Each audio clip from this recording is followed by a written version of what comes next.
ध्यान दें, ये जानकारी केवल शैक्षणिक उद्देश्यों के लिए है और इसे किसी प्रकार की निवेश सलाह या सिफारिश के रूप में न लिया जाए। किसी भी निवेश निर्णय से पहले अपने वित्तीय सलाहकार से परामर्श अवश्य करें। हेलो दोस्तों, आप देख रहे हैं स्टॉक मार्केट गेनर। आज हम बात करेंगे नेटवेब टेक्नोलॉजीज इंडिया लिमिटेड के बारे में, जो इंडिया की एक leading high and computing solutions provider company है। ये कंपनी एडवांस्ड कंप्यूटिंग और क्लाउड सॉल्यूशंस के थ्रू अपने कस्टमर्स की बिजनेस नीड्स को सॉल्व करने में काफी मदद करती है। आइए इस कंपनी के बिजनेस मॉडल और फाइनेंशियल परफॉर्मेंस पर एक नजर डालते हैं। नेटवेब टेक्नोलॉजीज की शुरुआत 22 सितंबर 1999 को हुई थी नई दिल्ली में, और ये 2022 में एक पब्लिक लिमिटेड कंपनी बनी। ये कंपनी काम करती है high performance computing HPC systems, private cloud infrastructure AI systems और डेटा सेंटर सॉल्यूशंस प्रोवाइड करने में। इनका मैन्युफैक्चरिंग फैसिलिटी फरीदाबाद, हरियाणा में स्थित है, जहां से ये अपने प्रोडक्ट्स और सॉल्यूशंस को डिजाइन, डेवलप और मैन्युफैक्चर करते हैं। नेटवेब टेक्नोलॉजीज का core business advanced high and computing solutions HCS पर आधारित है। ये company 1. Super computing systems, 2. Private cloud और हाइपरकन्वर्ज्ड इंफ्रास्ट्रक्चर HCI, 3. आई सिस्टम्स और एंटरप्राइज वर्कस्टेशंस और 4. High performance storage solutions offer करती है। इनका टेरोन स्काईलेस ब्रांड हाइपरकन्वर्ज्ड क्लाउड सॉल्यूशंस के लिए काफी पॉपुलर है।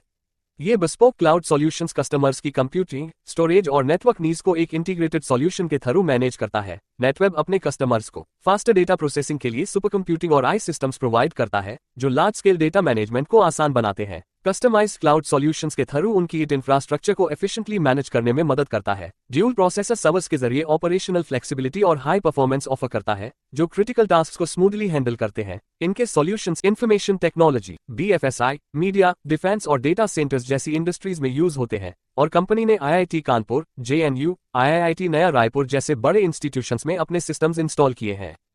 अभी इसका शेयर प्राइस 2,659 रुपये और 40 पैसे प्रति शेयर है। कंपनी का मार्केट कैपिटलाइजेशन 15,476.63 करोड़ रुपए है, जो इसे एक मिड कैप कंपनी बनाता है। यहां तक हमने नेटवेब टेक्नोलॉजीज के बिजनेस मॉडल और उनके प्रोडक्ट्स के बारे में समझा। अब चलिए एक नजर डालते हैं कि कंपनी ने अब तक अपने निवेशकों को कितने अच्छे रिटर्न्स दिए हैं। एक दिन में कंपनी के शेयर का रिटर्न -4.30% रहा है, जो थोड़ी गिरावट को दिखाता है। एक हफ्ते में शेयर ने 0.70% का मामूली पॉजिटिव रिटर्न दिया है। एक महीने में रिटर्न -2.10% रहा, जिससे कुछ गिरावट देखने को मिली। 3 महीने में कंपनी ने 10.00% का अच्छा रिटर्न दिया है। 6 महीने में रिटर्न 57.40% तक बढ़ा है, जो बहुत ही अच्छा परफॉर्मेंस है। एक साल में कंपनी ने शानदार 195.90% रिटर्न दिया है। 2 साल में नेटवेब टेक्नोलॉजीज ने अपने इन्वेस्टर्स को जबरदस्त 425.40% का रिटर्न दिया है।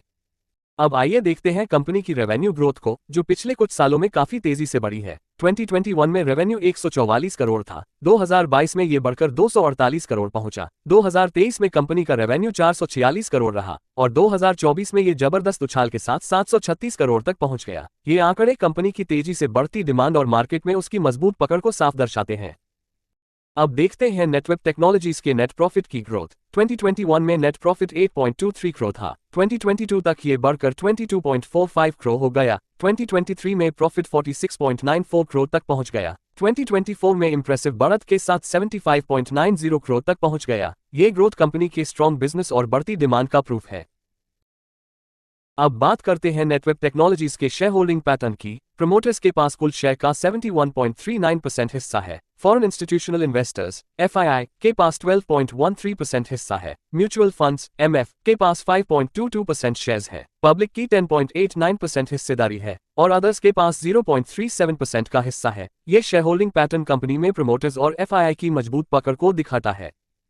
ध्यान देने वाली बात यह है कि सितंबर 2024 क्वार्टर में शेयर होल्डिंग पैटर्न में कुछ चेंजेस हुए हैं। प्रमोटर्स की हिस्सेदारी 75.04% से घटकर 71.39% हो गई है। वहीं FII-FPI की हिस्सेदारी 10.22% से बढ़कर 12.13% हो गई है। म्यूचुअल फंड्स ने भी अपनी हिस्सेदारी 3.66% से बढ़कर 5.22% कर ली है। महत्वपूर्ण बात यह है कि प्रमोटर्स द्वारा बेचे गए शेयर्स को FII और म्यूचुअल फंड्स ने खरीदा है, जो कंपनी के लिए एक पॉजिटिव साइन है, क्योंकि ये दिखाता है कि FII एंड म्यूचुअल फंड्स का भरोसा कंपनी में बढ़ रहा है।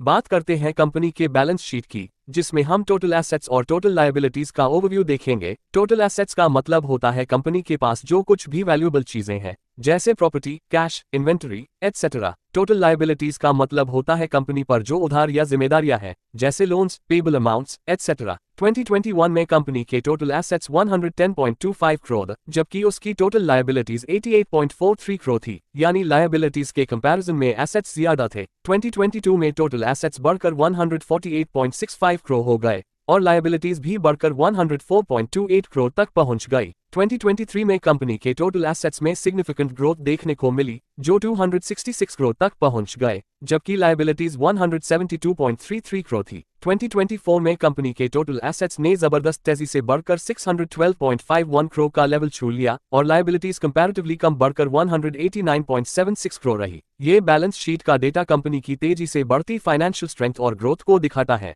जहां एसेट्स कंसिस्टेंटली लायबिलिटीज के मुकाबले ज्यादा है। अब हम नेटवेब टेक्नोलॉजीज के कुछ फाइनेंशियल रेशियोज पर एक नजर डालते हैं। TTM/APS ट्रेलिंग 12 मंथ्स अर्निंग्स पर शेयर 17.18 है। इसका मतलब है कि पिछले 12 महीनों में कंपनी ने प्रति शेयर 17.18 रुपये का मुनाफा कमाया है। हाई PE रेशियो का मतलब होता है कि कंपनी के शेयर की कीमत उसके मुनाफे के मुकाबले बहुत ज्यादा है। नेटवेब टेक्नोलॉजीज का TTM पे रेशियो 153.39 है, जो कि काफी ज्यादा है। इसका मतलब है कि निवेशक कंपनी के मुनाफे के मुकाबले उसके शेयर के लिए ज्यादा कीमत चुका रहे हैं। हालांकि इसका एक पॉजिटिव पॉइंट ये हो सकता है कि निवेशकों को कंपनी की भविष्य की ग्रोथ पर भरोसा है, लेकिन हाई PE रेशियो एक चिंता का विषय भी हो सकता है, क्योंकि अगर कंपनी भविष्य में उस उम्मीद के अनुसार ग्रोथ नहीं कर पाती तो शेयर की कीमत में गिरावट आ सकती है। हाई PE रेशियो वाली कंपनियों में निवेशक अक्सर ज्यादा रिस्क उठाते हैं, क्योंकि उनके लिए मुनाफे की तुलना में ज्यादा प्राइस देना होता है, और प्राइस टू बुक रेशियो 35.10 है। ये दर्शाता है कि कंपनी का शेयर उसकी बुक वैल्यू के मुकाबले 35 गुना ज्यादा प्राइस पर ट्रेड हो रहा है। ये सारे फाइनेंशियल इंडिकेटर्स ये संकेत देते हैं कि कंपनी की वैल्यू मार्केट में बहुत ऊंची है और निवेशक इसे एक हाई ग्रोथ पोटेंशियल वाली कंपनी मान रहे हैं। आइए अब हम कंपनी का SWOT एनालिसिस करते हैं, जिसमें हम कंपनी के स्ट्रेंथ्स, वीकनेसेस, अपॉर्चुनिटीज और थ्रेट्स को समझेंगे। सबसे पहले बात करते हैं कंपनी की स्ट्रेंथ्स की। Strong momentum. स्टॉक का प्राइस अपने शॉर्ट, मीडियम और लॉन्ग टर्म मूविंग एवरेजेस से ऊपर है। कंपनी का TTM/APS ग्रोथ हाई है। रीसेंट क्वार्टरली रिजल्ट्स में गुड ग्रोथ देखने को मिला है। कंपनी के पास लो डेट है। कंपनी नेट कैश जनरेट कर रही है और लास्ट 2 ईयर्स से नेट कैश फ्लो इंप्रूव हो रहा है। कंपनी के annual net profits last 2 years से इंप्रूव हो रहे हैं। कंपनी के पास जीरो प्रमोटर प्लेज है, यानी प्रमोटर्स ने अपने शेयर्स गिरवी नहीं रखे हैं। FII, FPI और इंस्टीट्यूशन अपनी हिस्सेदारी बढ़ा रहे हैं। अब बात करें वीकनेसेस की तो प्रमोटर होल्डिंग में -2% से ज्यादा की गिरावट हुई है क्वार्टर ऑन क्वार्टर। लेकिन ये वीकनेस इतना चिंता का विषय नहीं बन सकती, क्योंकि सेबी के रूल्स के मुताबिक प्रमोटर्स की होल्डिंग 75% से ज्यादा नहीं होनी चाहिए। इसलिए प्रमोटर्स ने होल्डिंग्स को कम किया हो सकता ही, और इन शेयर्स को FII एंड म्यूचुअल फंड्स ने खरीदा हो सकता है। शेयर होल्डर फंड्स का इनएफिशिएंट यूज हो रहा है, क्योंकि पिछले 2 सालों से ROE, रिटर्न ऑन इक्विटी, में गिरावट देखने को मिली है। अपॉर्चुनिटीज की बात करें तो सेल्स और प्रॉफिट में नेगेटिव से पॉजिटिव ग्रोथ के साथ स्ट्रॉन्ग प्राइस मोमेंटम देखने को मिल रहा है। स्टॉक ने 52 वीक लो से सबसे ज्यादा रिकवरी की है, और अगर थ्रेट्स देखें तो प्रमोटर अपनी शेयर होल्डिंग कम कर रहे हैं। हाई पे रेशियो, पे ग्रेटर देन 40, जो थोड़ा कंसर्न हो सकता है, लेकिन ये मुझे कोई बड़े थ्रेट्स नहीं लगते, क्योंकि कंपनी की ग्रोथ और इंस्टीट्यूशनल इंटरेस्ट स्ट्रॉन्ग है। तो दोस्तों, ये पूरा स्टॉक एनालिसिस आपको नेटवेब टेक्नोलॉजीज जैसे प्रॉमिसिंग स्टॉक के बारे में जानने का मौका दे रहा है, जो स्ट्रॉन्ग फंडामेंटल्स के साथ मैसिव ग्रोथ पोटेंशियल रखता है। अगर आप इस स्टॉक को अपने पोर्टफोलियो में शामिल करने की सोच रहे हैं, तो इस एनालिसिस को ध्यान से देखें और अपना डिसीजन लेने से पहले अच्छे से रिसर्च जरूर करें। स्टॉक मार्केट का मैदान बड़ा ही एक्साइटिंग है, पर हमेशा याद रखें कि ग्रोथ के साथ थोड़ा रिस्क भी होता है, तो सोच समझ कर इन्वेस्टमेंट करें। अगर आपको ये वीडियो पसंद आई हो और ऐसे ही इंटरेस्टिंग स्टॉक इनसाइट्स चाहते हैं, तो स्टॉक मार्केट गेनर चैनल को सब्सक्राइब करना मत भूलिएगा।